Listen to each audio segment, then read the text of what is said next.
In order for me to tell you about this, I'm going to need to tell you about Clint Rockwell first. Now, I've known him for around 8 years. He was always strange, to say the least, but not in the sense that made him an outcast. It was the opposite, actually. I guess strange wasn't the right word. Let's call him exceptional. If I were to give you a quick rundown of his life, it'd look something like this. Straight A's from primary to post-secondary, full rides to Ivy Leagues, internship offers out the ass after just his undergraduate year. Astonishingly charismatic and handsome, it was to the point where nobody ever seemed to be bitter towards him. Not jealous either. They just admired him. But despite all the parties he was invited to, all of the attempts at friendship, all the girls that just threw themselves at him, he chose to be a loner. In fact, I was the only person he talked to. Couldn't tell you why he chose me as an acquaintance. He just did. And let me tell you, I was about as average as it gets, except for a life of mundanity. It all started in 7th grade. I had just failed a geometry test. To be fair, I didn't really study for it, but whatever. Clint was sitting right next to me. I saw him take one disaffected glance at his paper before putting it down. He got 100. Of course he did. I guess he saw me staring because he looked down at my paper and chuckled. It was slightly embarrassing, of course, but instead of hurling an insult, he asked me if I had wanted to come over after school and study, maybe play some video games. I agreed. That's when I started to get a glimpse into his ideals. You see, he was never satisfied with anything. I remember our conversations regarding what we wanted to do in the future. I had all the generic answers. Buy a Lamborghini, a big house, marry Megan Fox. I was an asshole, but Clint, he wanted something different. He had bigger aspirations. Adventure. He told me. Going somewhere uncharted or discovering something new. You know, something that nobody has ever seen. At that time, I didn't know what he meant. What, like Jupiter or some shit? I asked him. He just chuckled. Maybe. Something like that. At that time, I couldn't fathom why he would want to go to space. There's nothing up there, I told him. What's the point?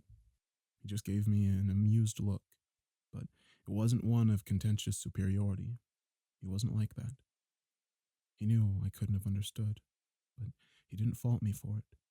Well, think about it. People's lives have become lackluster. When we have all the comforts in the world, everything turns into structure or routine. It's like there's nothing new. As if our destiny was decided by the time we get out of college. Who the hell wants to get caught up in the rat race and just chase monotony day to day? I don't know. To me, that's the worst possible outcome. And that's why we watch movies and read books. It's called escapism. We're simply looking for stories that are infinitely more satisfying than the one we're living in. I mean, think about it. What do we really have to look forward to? He talked a lot like this, but it didn't sound suicidal. It was something else. This guy was beyond driven. I could see it. But to be honest, I couldn't tell you what he did in the long hours he spent alone in his room. He never talked about it. By the time he went off to Caltech and I went to Penn State, we started drifting apart. In fact, after the first year of his master's degree, he stopped talking to me completely. Stopped talking to anybody, actually. When he didn't go home for spring break, his folks called the cops. Apparently, he'd stopped going to class as well. They looked for him, but there were no traces. It was a cold case going nowhere. However, I do remember the last time we'd communicated. He'd sent me a Facebook message. And this is all that it said. Do you want to be part of something? It's a project I'm working on. I can explain more later. I'd sent him a message asking about specifics, but he never responded. That was the last I'd heard of him for about 7 years. That was before he knocked on my door in the middle of the night some hours ago. I wasn't going to open up at first. These kinds of stories never end well. However, that's when I heard my name being called by a distantly familiar voice. I couldn't believe my ears. I stared through the peephole at what looked to be a homeless person. It was dirty, tattered clothes, a mass of a beard, and generally unkempt appearance. But I recognized those eyes instantly. I recognized that spark. It was Clint. I opened up and greeted him in disbelief, but before I could pelt him with questions, he stopped me. Hi, look, don't freak out. I'll explain everything. Maybe just let me get a shower first, okay? He flashed his award-winning smile at me, though his pearly whites weren't what they used to be. Oh, it's really good to see you, by the way. That's when I got a closer look at his frame. He was bigger than I'd remembered, bulkier, looked like he'd put on 10 pounds of muscle. His model-like face was now weather-beaten and covered in scars. He also smelled of sweat and grime. This was absolutely insane, to say the least. After he washed up and settled into a couch, he laid it all out. Apparently, during the latter half of his undergraduate year, he was approached by his physics professor, Joel Rust, a somewhat eccentric 42-year-old, but he was supposedly brilliant. Rust had chosen Clint specifically to partake in what he called research project. He laughed when he told him this. We had to call it that. If they really knew what we were up to, the funding would have been gone. There were 14 other people involved in this. 2 theoretical physicists, 3 cosmologists, 2 young thrill seekers, 2 ex-Navy SEALs, a discharged U.S. soldier, an archaeologist, a retired MMA fighter, a disgraced entrepreneur, and a suicidal drifter Rust found trying to jump off of a bridge. It was a strange group, for sure. But we all shared similar ideas. For one reason or another, we were all looking to get away from this world. Looking for another frontier. Apparently, while on vacation, Rust had discovered something peculiar off a remote coast of the South Islands in New Zealand. Something over the Cook Strait. Rust explained that he'd been seeing some kind of strange, thick fog that hung under the clouds. I guess we didn't really know what he meant by that. He never really explained it. For years, he'd spent his summers over there and observed it himself. He'd then spent every second of his free time analyzing his observations. Eventually, he'd enlisted the help of some cosmologists and other physicists. Clint looked at me. It seemed as if he was having trouble holding in a huge grin. You know what the theory they came to was? I shook my head. It was a passage to somewhere else. Like a different universe, so to speak. Kind of. This floored me. I was skeptical for about a second, but then I thought about who I was talking to and how strange this whole situation was. I just kept listening. I asked him how they'd figured that out. Do you want the details? I thought about... No, not really. Science was never my strong suit. Anyhow, he told me how Rust had started conducting experiments. He'd fly a drone into the fog whenever a storm was brewing. Those were the only times it was visible. He'd estimate that after it disappeared, there'd be about a 3-minute window where he could control it. After that, it was gone forever. That's why we needed the funding. This shit was expensive. The culmination of all these experiments and all this research was supposed to be a trip into the fog, just to see what they would find. That's when Russ started forming the team.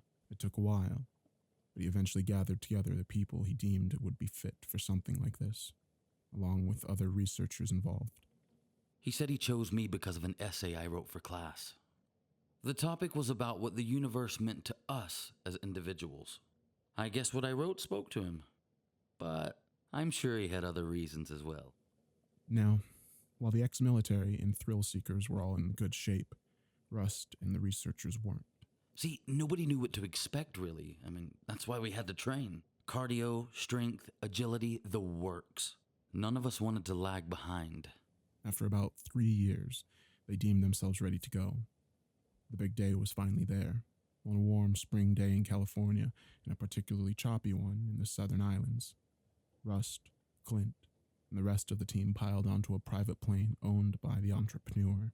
They brought with them months' worth of rations, weapons, first aid kits, and research equipment. Parachute as well, just in case. Everything you could think of. Funny enough, the drifter was the only person who knew how to pilot. I remember thinking that this was all batshit. Wait. So you guys were just going through with this? Was Nobody's scared of what could happen? He chuckled.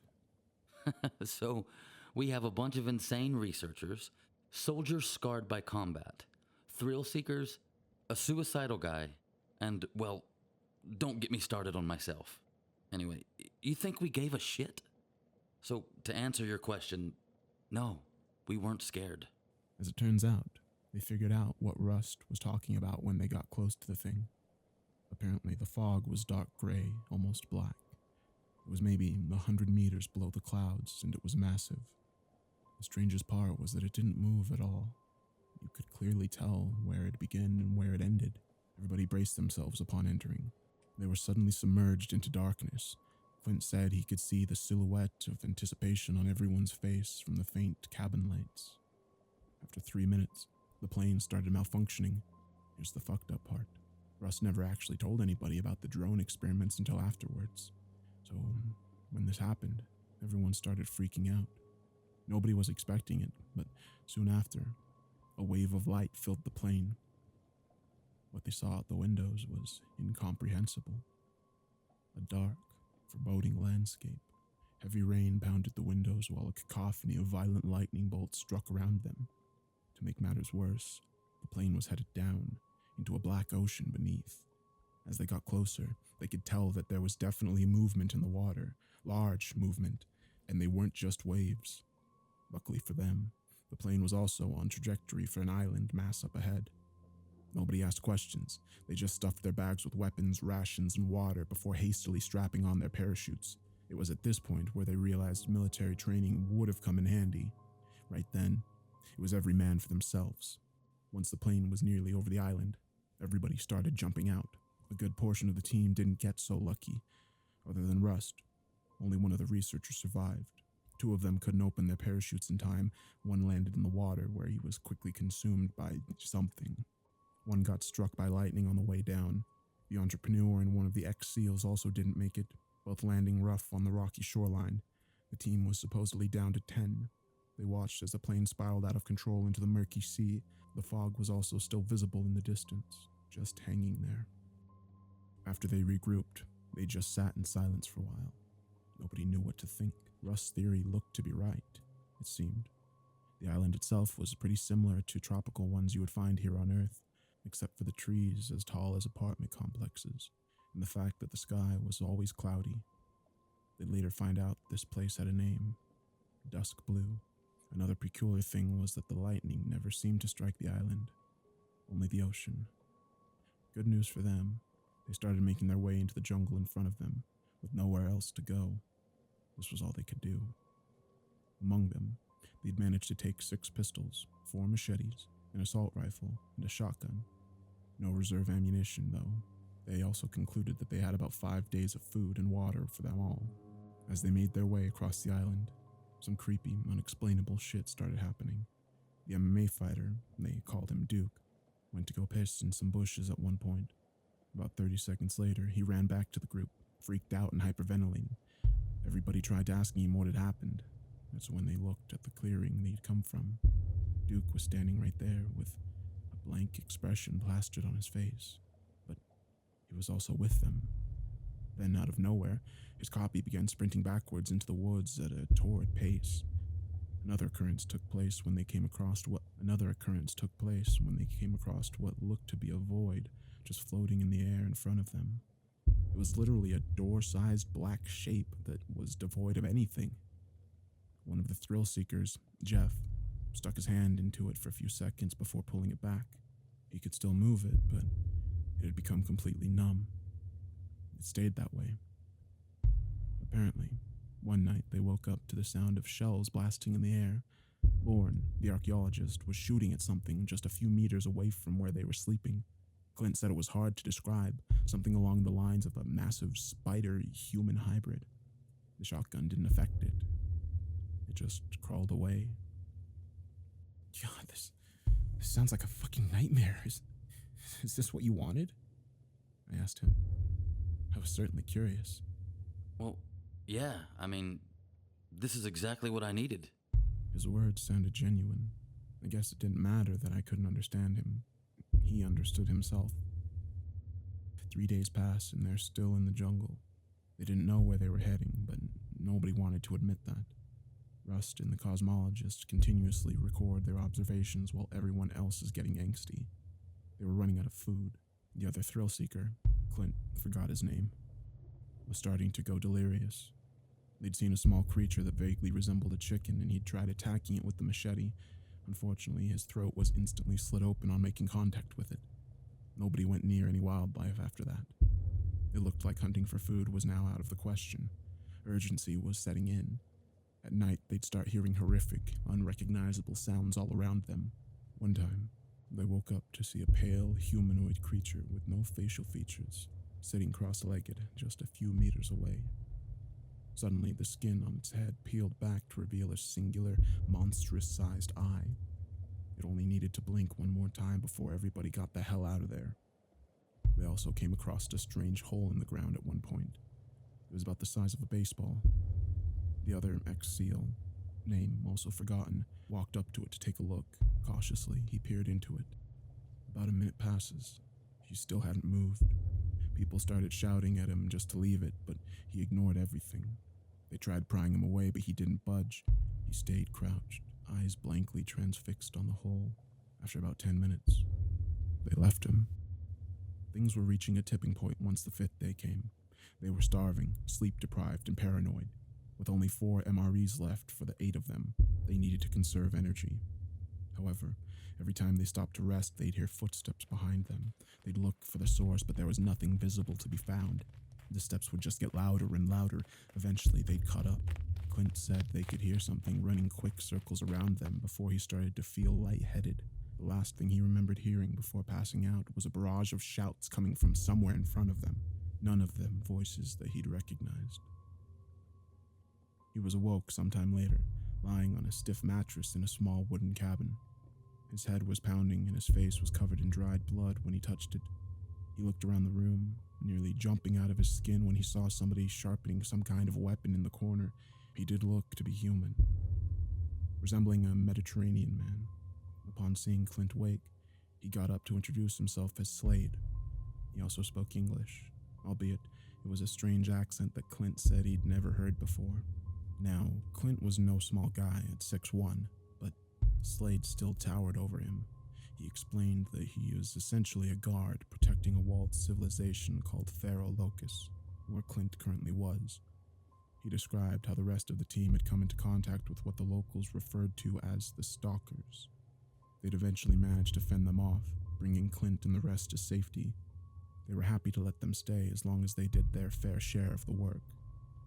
He further explained the island that they were on. As it turns out, Dusk Blue was actually one of the few places in the world that had a semblance of order in society, while most of it was still extremely hostile. There were protected settlements set up all around, where people could live in relative peace. However, the main attraction was at the center, a massive self-governing city-state known as Paradise X. While settlements like Pharaoh Locus could be compared to small towns in the Old West, Paradise X was more comparable to a modern-day metropolis. He went on to explain a strange trend of births on the island in which around 1 to 1,000 children were born with enhanced levels of strength, speed, and nearly impenetrable skin. Officials from Paradise X would come around to settlements every now and then in order to recruit these children into security forces set to protect their borders. In exchange, their families would be allowed citizenship and a place to live within the city. Of course, everybody was after this. This resulted in a lot of questionable moral decisions when it came to children. Clint then asked about all the stuff that happened before they were rescued, all the weird shit. Apparently Slade just sighed and told him not to worry about it. He didn't have the answers either. That stuff's always been there, and it was better not to think about it. He told him to simply stay inside the settlement and not cause any trouble. The punishment for disorderly conduct was exile. I was still trying to wrap my head around any of this when Clint started yawning. He told me that he was tired and we could talk in the morning. I tried to get him to stay up and tell me more, but his eyes were already half closed. Oh, I've gone through some messed up shit, man. Just let me rest for a bit. Don't worry. I've got more to tell you. Spent 7 years over there, for Christ's sake, he said drowsily. Yeah, fine. You can take the guest room, I told him. After feeding him some leftover spaghetti, I led him up there. I had to ask him one more thing before he passed out, though. What about your folks? How the hell are you going to explain this to them? He paused for a second before speaking. No, I couldn't if I tried. They're gone, man. To be honest, the lack of emotion in his voice disturbed me a bit. Oh, shit. I'm sorry, man. Was all I could utter out. He let out a forced chuckle and said, What are you sorry for? You didn't do anything. Before disappearing into the bedroom. That's when I really thought about what just happened. If Clint's been telling me the truth, then that's horrifying to think about. I guess I'll write another update when he wakes up.